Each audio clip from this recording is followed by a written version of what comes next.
Okay. Alrighty, so now I have the distinct pleasure of introducing you to Dr. Nancy Glass, who comes to us from Johns Hopkins. You can read her fabulous bio in your book. You're going to hear about her wonderful research around the world, and I especially love just talking with her about her work at the Democratic Republic of Congo. You know, when I was in school, it was called something different, probably for many of you as well. So, and she's a pig farmer. I can't wait to hear this story. So, but she is so a world-renowned researcher, well-funded, well-published, and well-respected by her students and colleagues alike. So please welcome Dr. Glass.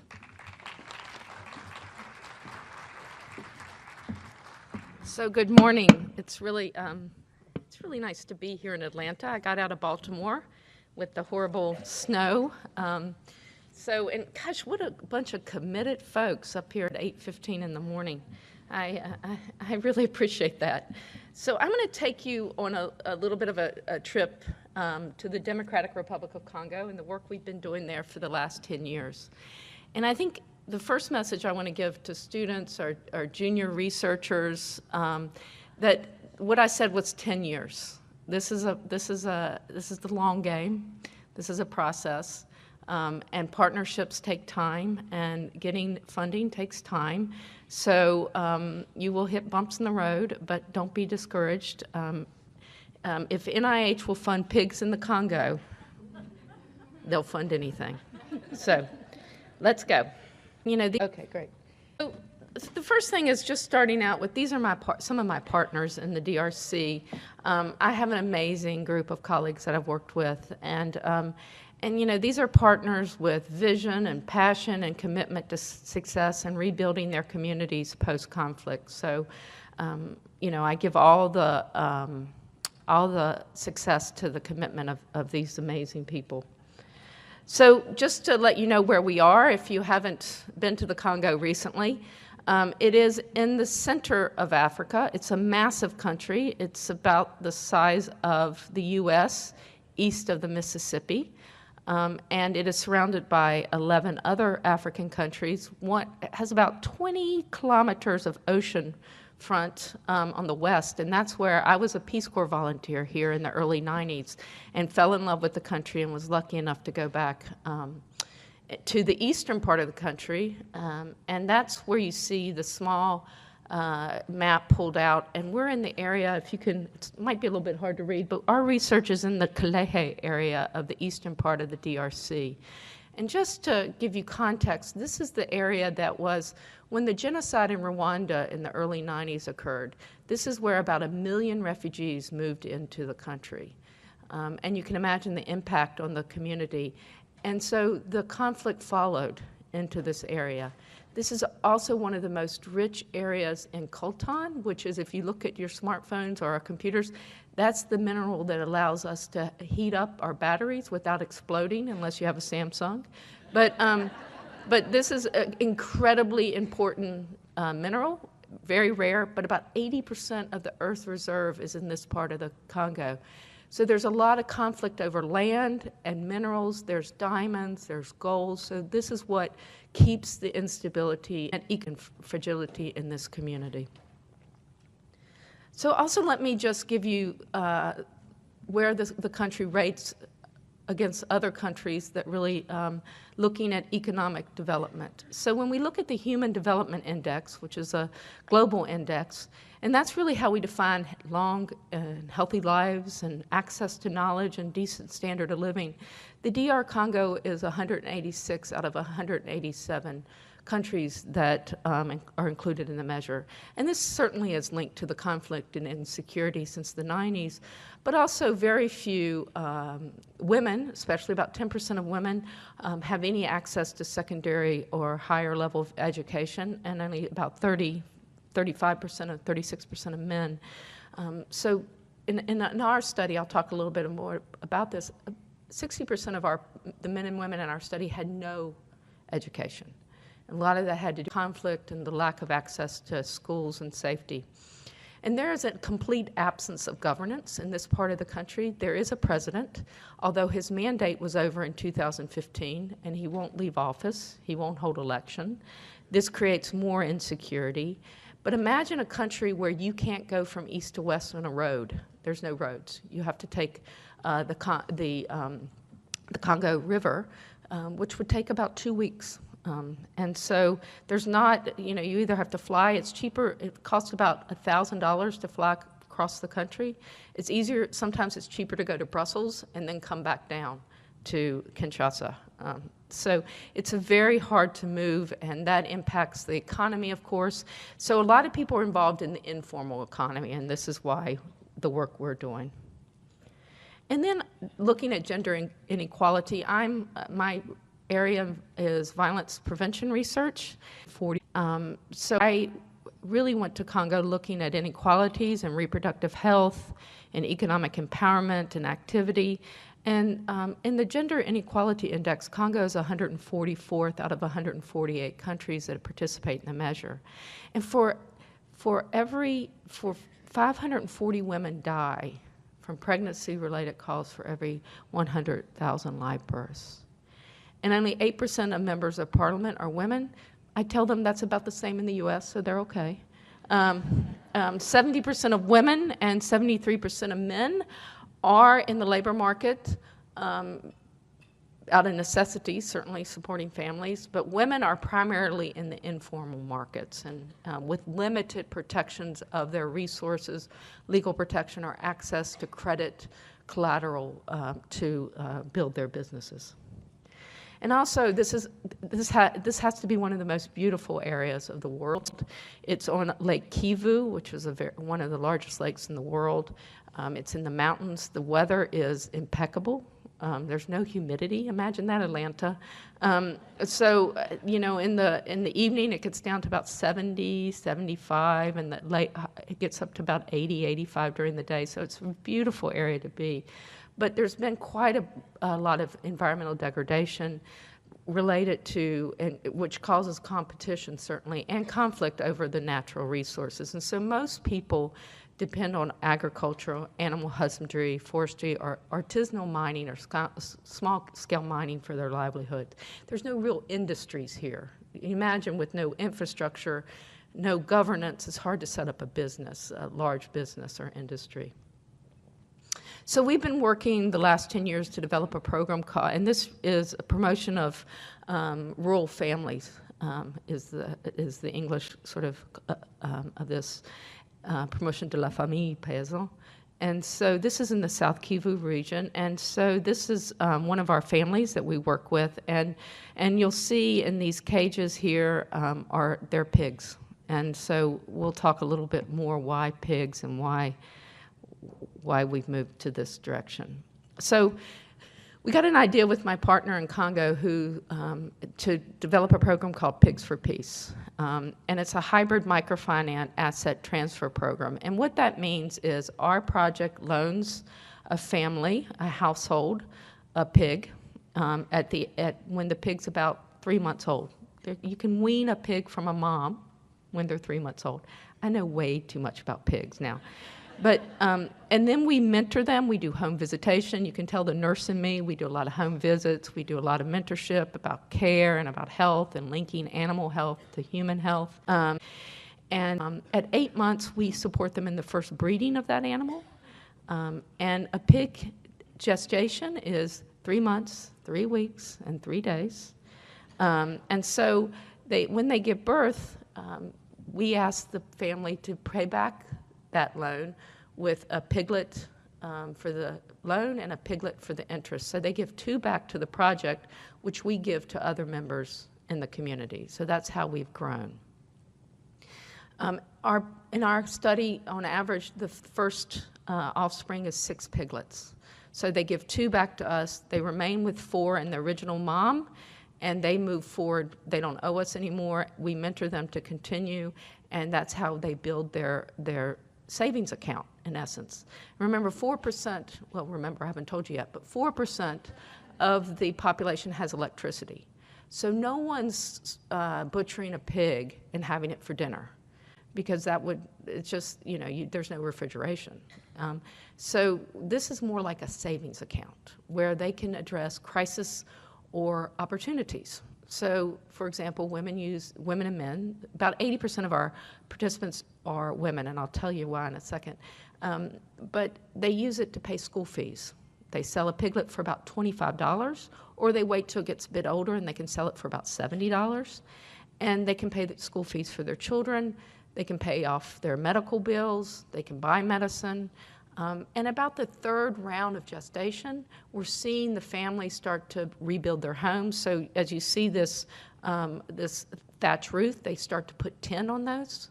You can imagine during the rainy season, although that thatch is really good, having a durable housing is really important. It really helps them not have to rebuild constantly. And so it becomes a resource that they build on, and it becomes capital, in essence, to start different projects. Because I know this sounds crazy, but not everybody wants to be a pig farmer. So some move on to other animals, goats, cows, if they can. Some move on to other market-based programs. They might sell other things, charcoal, wood, other things in the market, depending. This is my amazing partner. They're called PIADEC, and it's a Congolese-led economic development organization.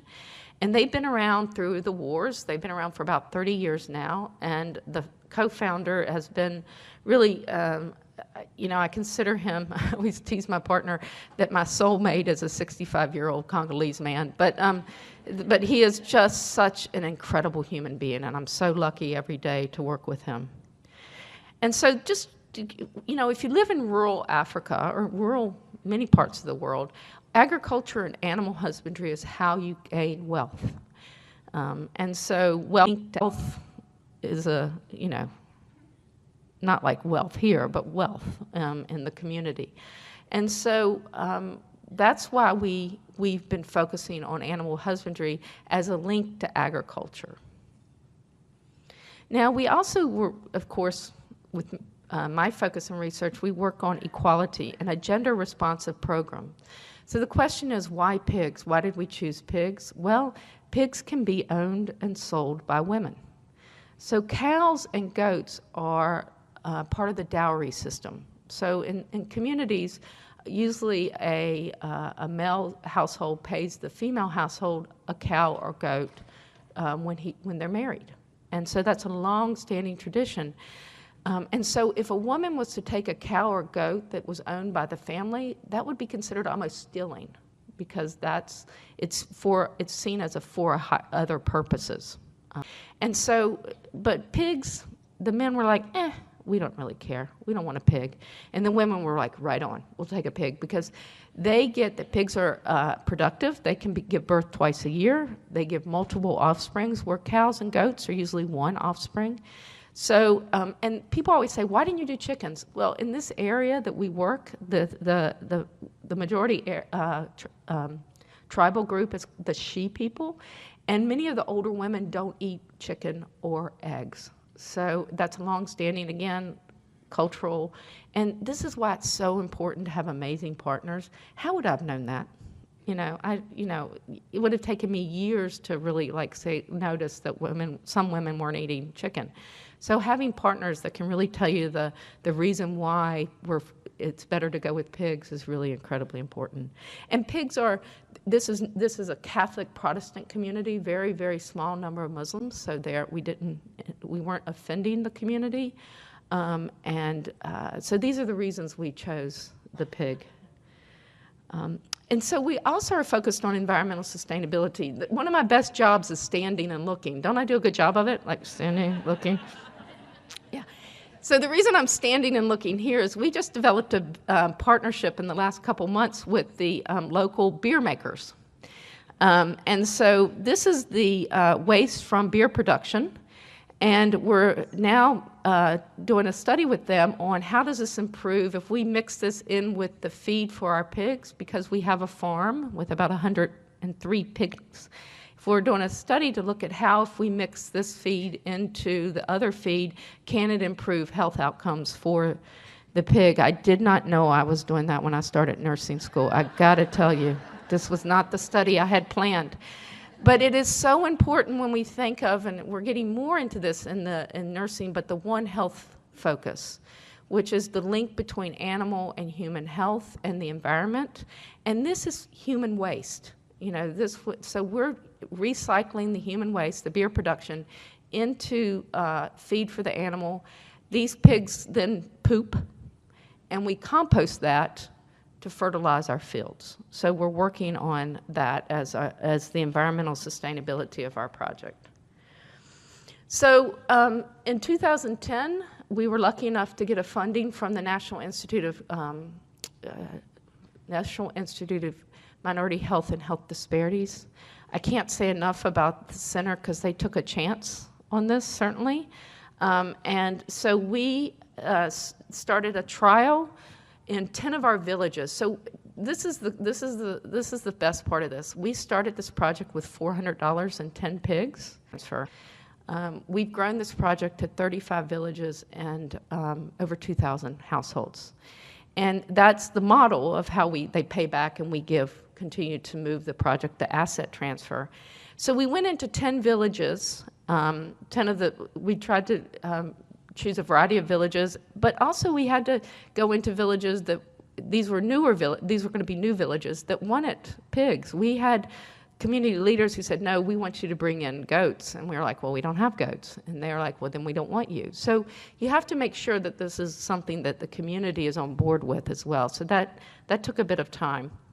So we did have 10 villages, and then we randomized at the household level.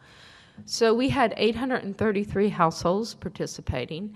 And what we did was we did a lottery in front of everybody. So households that were eligible put their name in a hat, and a child from the village pulled it out. The reason you can't go to your office and do a computer randomized, because people will start to think, hey, they picked your name because they like you better than me. And so we didn't want to put that burden on our team. So we did it right in front of them. They pulled out. The first one they pulled out went into the intervention, then the control, and then because we had so many more people, we had planned for 66 households per village. We had more, so we had a second control. But if you think, my promise to my partners was not to change the model to do the research, and that's a key component. So our motto is the loan goes to the intervention group. Those offspring from that loan, when they repay back, they go to the delayed control. So it was about an 18-month cycle. And we decided not to randomize at the village level because the villages that would be in the delayed control we thought it would be really hard to keep them involved when they didn't see the activity happening. And so their households involved in the pig farming and the program and mentorship, they would see that this is really happening and they are going to get their offspring. There's also risk of contamination. We recognize that. But we thought just for the success of the project and to keep people involved, that's how we were going to do it. So we also asked for the person in the household that would be responsible for the day-to-day care of the pig to be our who we would focus on for the interview, because we only had resources to interview one adult in the 16 and older in the household. So the majority were women because the pigs are kept in the household parcel. I don't know how to say that, the household grounds. And because we teach them to build a cage there, a pig pen there, for security, because if they were outside of the household grounds, the risk of being stolen is high. And pigs don't need a lot of space, and so we really worked on cleanliness and how to build the cages as well. As part of them getting the loan, they had to contribute to building the cage. And we taught them how to do that with local goods. They didn't have to buy anything special. As you saw those cages, they didn't look like the cages we might have here, but they're plenty good. And most were married, and they had an average of 3 children living in their home, and as I said, very few had attended school. Now, we looked at 18 months post baseline, and I, of course, was interested in health, especially in a region where there's been significant conflict and trauma and violence. We looked at improvements in the group that received the pig versus the group, the delayed control. And as you see, I think most importantly, a significant reduction in symptoms consistent with anxiety, but also improvement in symptoms of PTSD and overall perception of health. And this is important in an area where there's no mental health care at all, and at all. And so I think part of when we're doing some qualitative follow-up, but a lot of this anxiety reduction is having sort of knowing that you have a little bit of savings in that pig if a crisis comes, that you could be able to, if your child got sick, you could pay the bill, right? I mean, many of you are mothers and fathers in here, and so you know that feeling, I'm sure. I'm not a parent, so I have dogs, but, you know, and pigs, so. So we also, because I do research in violence prevention, and one of the things that we've learned in research economic development programs, that if you don't engage men from the beginning, and we exclude them and we're focusing only on empowering women, that can create conflict in the household. So we certainly measured violence against women, and we saw a reduction in men's reported perpetration and women's report of experiencing violence. It was not significantly different between the groups. They both declined. And part of that issue is this was not a main outcome for our study, so we didn't power on this variable. So in our next study we will power to this and see if we really can see a significant reduction. But where we saw the most reduction was in psychological abuse, where husbands would say, "You're worthless," put her down in front of other family members. We saw a significant reduction in that. She was seen as, once again, a productive member of the family. So we also looked at economic development. I love that kid in that purple shirt. Isn't that the best? He's so funny. So at 18 months, we looked at the households with unpaid credit and loans. And in this area, it's not like there's a bank that they take loans out, or even only 1% had participated in any cash microfinance. This was loans to hospitals and to health clinics. About 30% of the loans, the highest amount was to the health center. So we have what you may have heard of is pregnancy jail. When a woman delivers and can't pay, they won't release her. And so imagine the impact on the rest of on her family and her other children if she can't go home. And so it becomes quite an ordeal. And so they take out a lot of loans, which includes some interest. So this was, and the other is certainly to the markets, you know, buying food on credit, and to neighbors. So we saw a reduction in about 25% in the households in the PFP program. We also saw an increase in assets, but that would make sense because we gave them a loan of a pig and they participate in the program. So we really don't focus too much on that. The other thing is, because this is a community where they have not had a lot of education, we do a lot of practical education. So these are two fields that we use the compost from the pigs and demonstrated that we can improve agriculture output. So you can probably tell which field had the compost and which didn't. My colleague liked to circle them just in case you didn't see. But you know, this is an example. I mean, this isn't rigorous research, but this is visual support to why this is important to engage in. Now, of course, we can't go with the family, so the community said, okay, that's great. What about the kids? Our kids used to be part of the household, raising animals and livestock, and so we decided that rabbits. So, of course, because we don't have anything better to do, we made up a name, Rabbits for Resilience, Pigs for Peace, Rabbits for Resilience. And these are boys and girls involved in ages 10 to 15, involved in rabbit microfinance. And so it's the same model where we provide a loan and they pay back the loan but it goes to other children in their household oftentimes, their siblings. And you can sell a rabbit for $8 to $10. But also what's important is this is good protein that the family can have for dinner. Right? So this would be could be used as a family meal if that was what they decided. So again, why rabbits? Well, easy for youth to raise. It's appropriate. Youth have had a history of raising rabbits. And it's not going to prevent them from going to school or doing other activities in the community. We always know that they reproduce frequently. The food is widely available. It's just like pigs. Pigs eat everything humans eat, so you can feed them easily. There's no cultural taboos, age or gender-based responsibilities, and they're a good source of protein. And so Congo was colonized by the Belgians And so there's been a long history of eating rabbits, lapin, as the meal. If you go to Belgium or France, you would know what I'm talking about. We always have rabbits on. So we have had a trial for this. The National Institute of Child Health and Human Development provided us with the trial. We'll end at the end of this year. But we looked at rabbit-only. We're looking at rabbit-only households to control group, again, the delayed control. And we followed them for up to 24 months. And we made sure that we had both girls and boys and a range of ages. And what we've seen, and that's so important, is because of the high rate of malnutrition in this area, they estimate that 50% of the children are malnourished, and we know the long-term impact of malnourishment.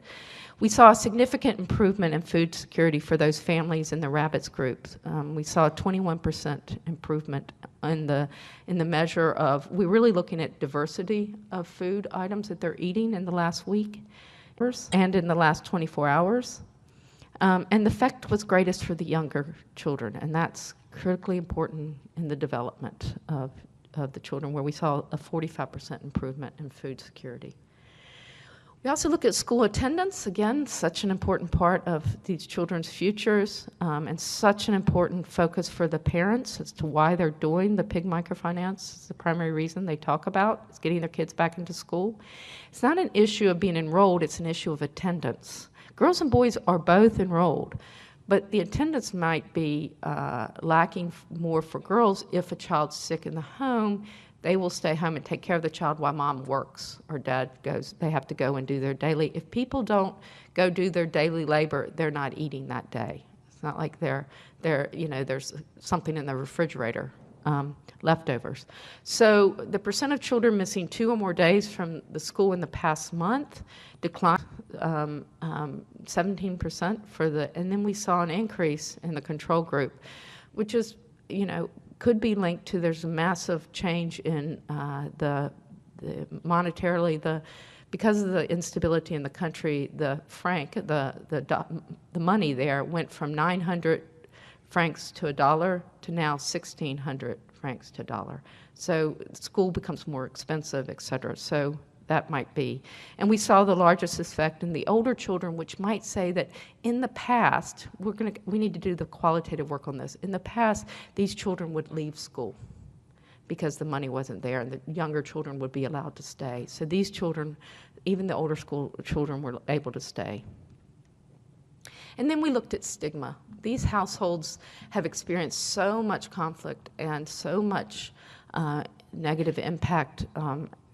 These children have lived a life in the conflict and the insecurity, and so there's a lot of distrust between community members of who's with what rebel group.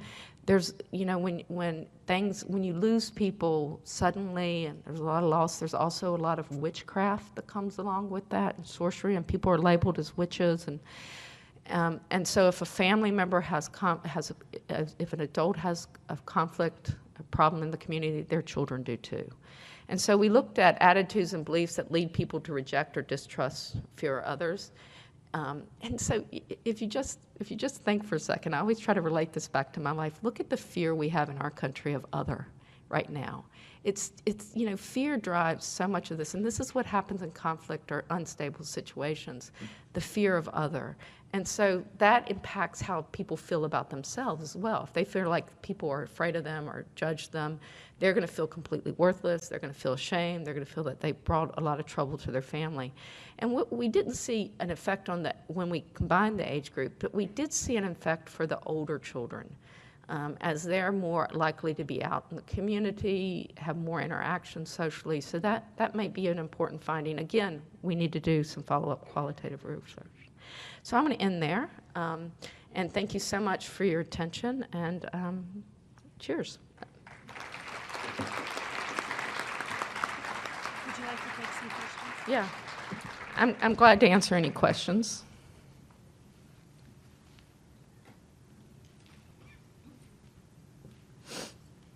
Just too good. That's it. Hi, how are you? I'm good, thank you. Thank you for your talk. This was really very interesting. One of the things that I love about nurses is that we're responsible for everybody, everywhere, in all ways. How did you get this funded? And how do you describe to people that might be skeptical that this is nursing? Oh, such a good question. I get this all the time.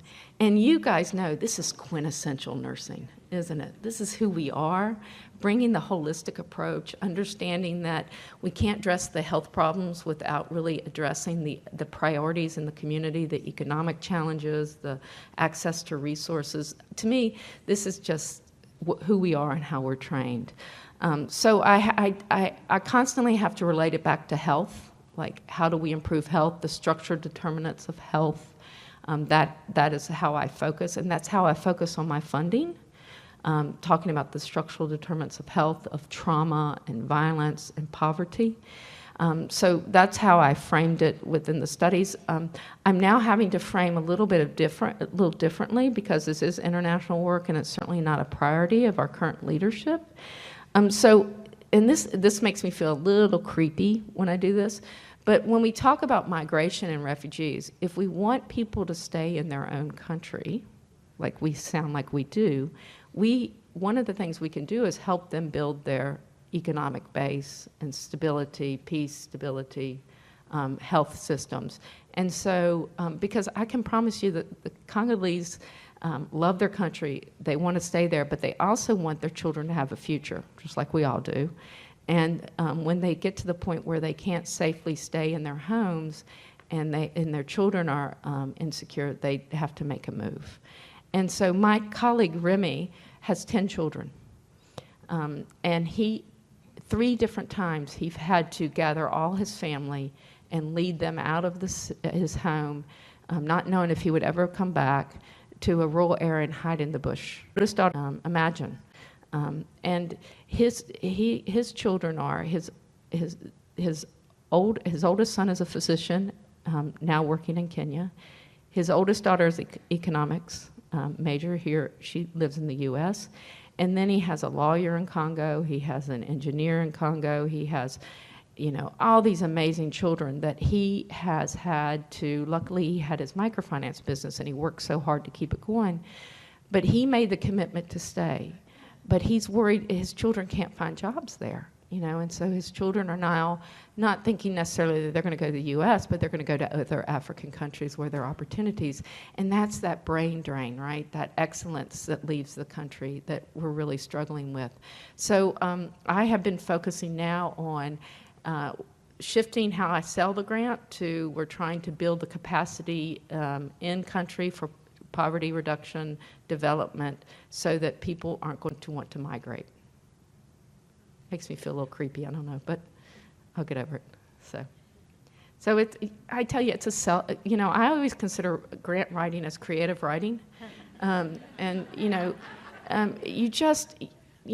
Clearly I love this. It makes me happy.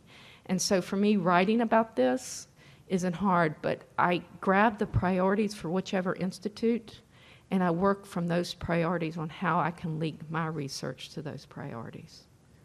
I'll go here, yeah. Hello, thank you so much for your presentation, and I really applaud the dedication that seems to come along with this. Along those lines, you mentioned at the very beginning that you took 10 years. Before the 10 years and your love for Congo, how did you develop this idea to bring this passion for these people to this? It didn't happen overnight, but it also took some thought.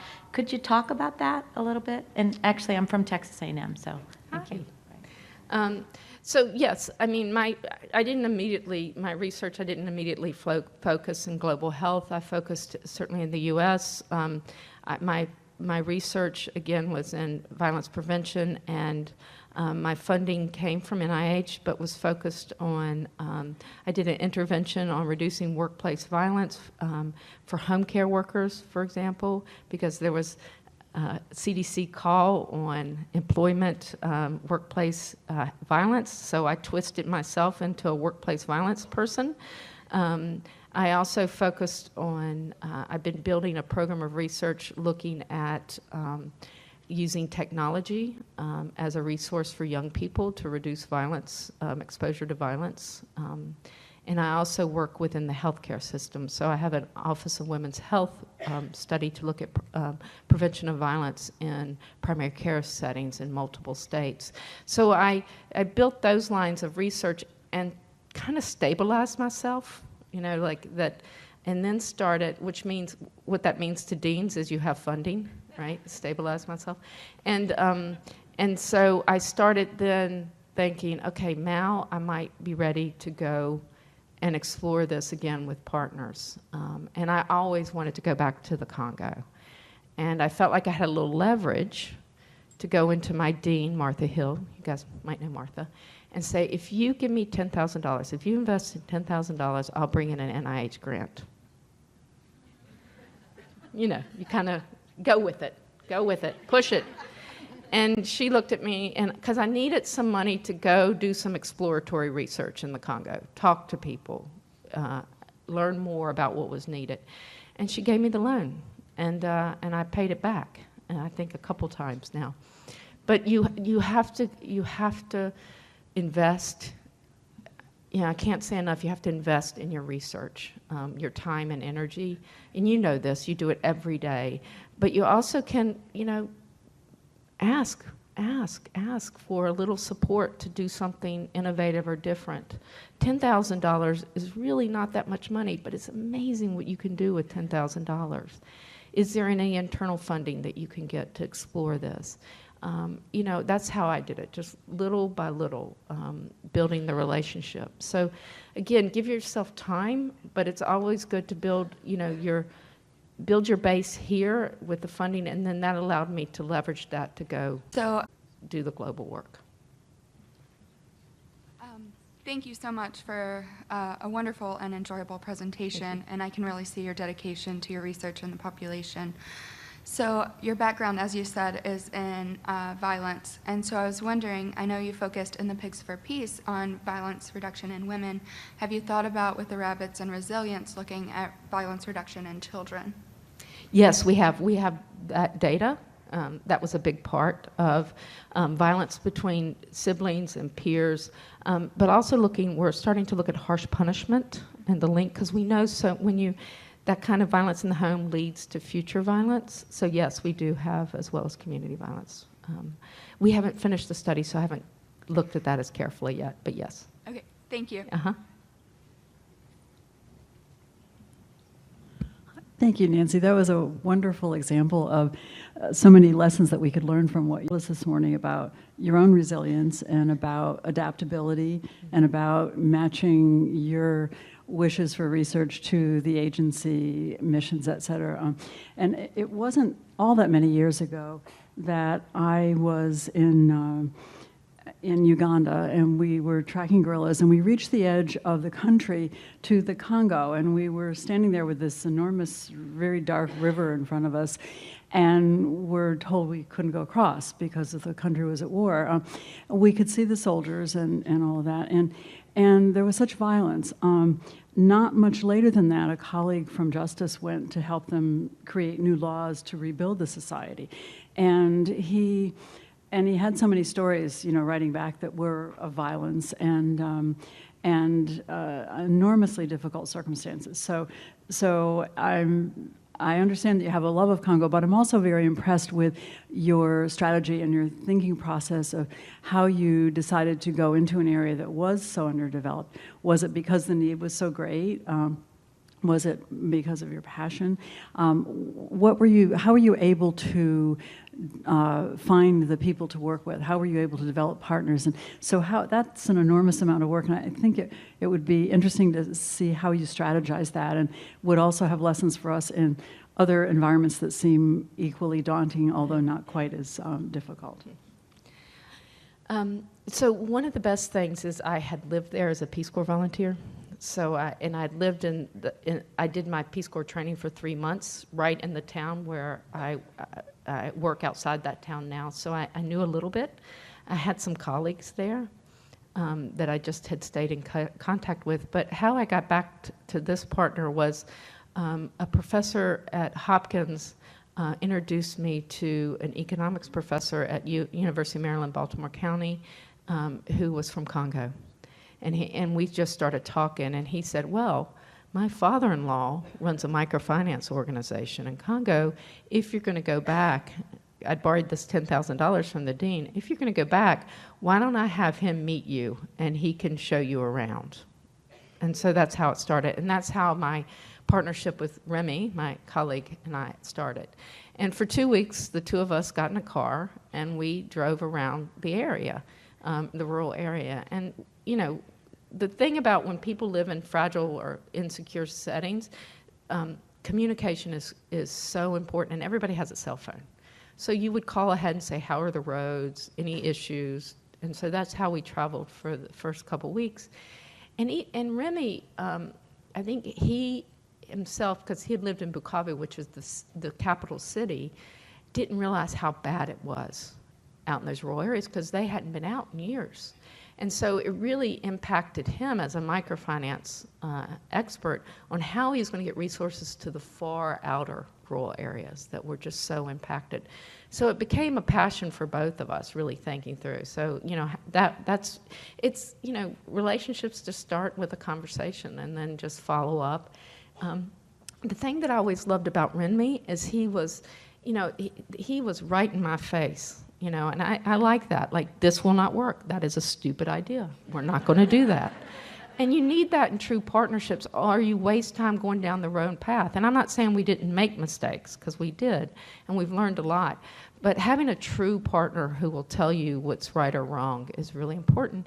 And we often say to each other, if we had had money in the beginning, we wouldn't have been successful.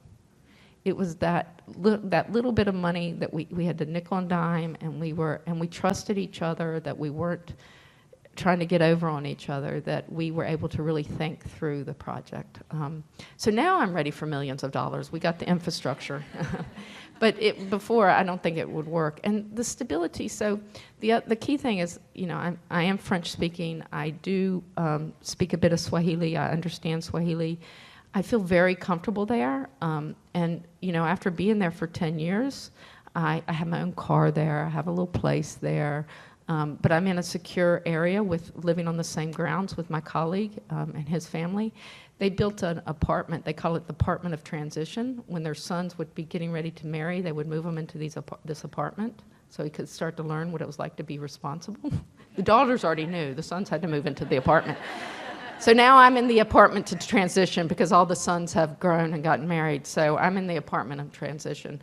And so, you know, I have a space that I feel very safe. And I don't do anything without a conversation with them. I don't travel places. I don't go out. I don't, because it is dangerous. And they do not know who's who sometimes.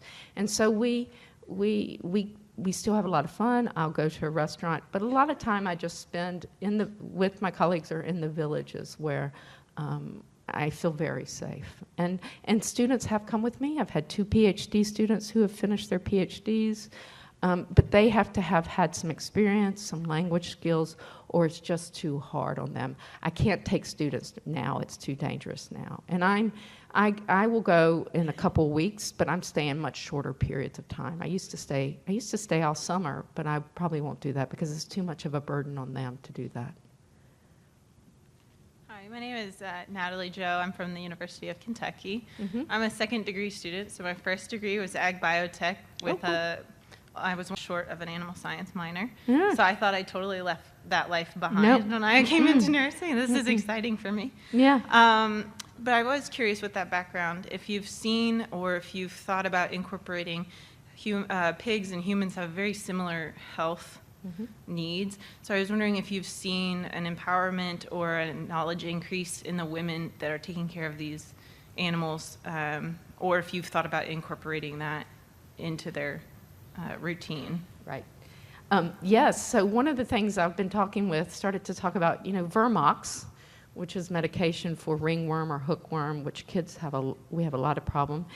Pigs need Vermox as well. So we give our pigs Vermox. So we're going to start working with that notion of the last mile, getting resources, medications out to the further ends through our project. So trying to connect health in that way. So we also, you know, one of the things that's really important, because I don't have your background in animal health and agriculture, I have to bring in the experts. And most of the time they're Congolese experts, but I did take a public health vet with me. She was at the University of Vanderbilt at that time. She's now at the government. And she mentored my team, and then they mentored the women in the community and the men in the project around health. How do you know, signs of an unhealthy pig, and signs of how much is it estimating the weight, and really improving vaccination. And so we have to bring in other people, and that's the fun part about this, the interdisciplinary connections that I never thought I would have. And so a couple weeks ago, I did a One Health symposium, and there was all these vets, and it was me. And it's so fun to say, nurses are really good at this. You guys should be partnering to us if you want people to train community health workers, to link it animal and human health. I mean, I just think that we're in a really great position, especially on the environmental end as well. Thank you so much. Thank you so much, and we'll see you back.